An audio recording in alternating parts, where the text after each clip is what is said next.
మన భారతదేశంలో సాధుర్ సుందర్ సింగ్ అని ఒక వ్యక్తి ఉండేవాడు, తెలుసా? దైవజనుడు.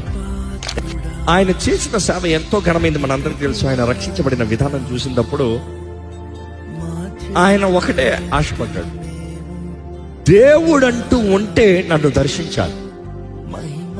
ఇన్ఫాక్ట్ దాని ముందుగా బైబిల్ని చింపేసిన వ్యక్తి, బైబిల్ని కాల్చేసిన వ్యక్తి, దేవుని దూషించిన వ్యక్తి, క్రైస్తవుని హింసించిన వ్యక్తి. కానీ అటువంటి వ్యక్తి జీవితంలో ఒక పాయింట్ వచ్చాడంట, దేవుడంటూ ఉంటే నాకు ఈరోజు కనబడాలి, నన్ను దర్శించాలి. లేకపోతే వాళ్ళ ఇంటి పక్కనే రైలు పట్టమందంట, ఆ తలపెట్టి నేను చచ్చిపోతా. ఈరోజు దేవుడు అంట, ఆయన తెలిసిన దేవుడి పేర్లు అన్నీ పిలిచాడు. ఇంకా అన్ని పిలిచిన తర్వాత చివరిలో యేసు పేరు కలవలే.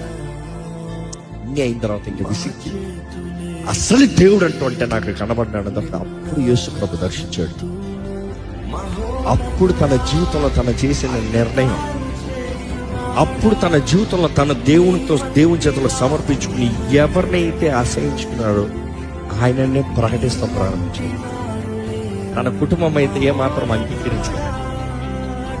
నేను క్రీస్తు వరకే బ్రతుకుతానంటే చివరికి వాళ్ళ అమ్మ ప్రేమతో పాలు ఇస్తున్నానమ్మా, చివరికి ఈ పాలు తాగెళ్ళు. ఆ పాల్లో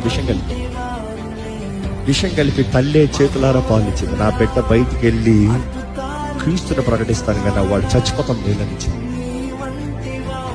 పాలు తాగి పెట్టెళ్ళాడంట, చావు రాలేదంట, బ్రతికాడు.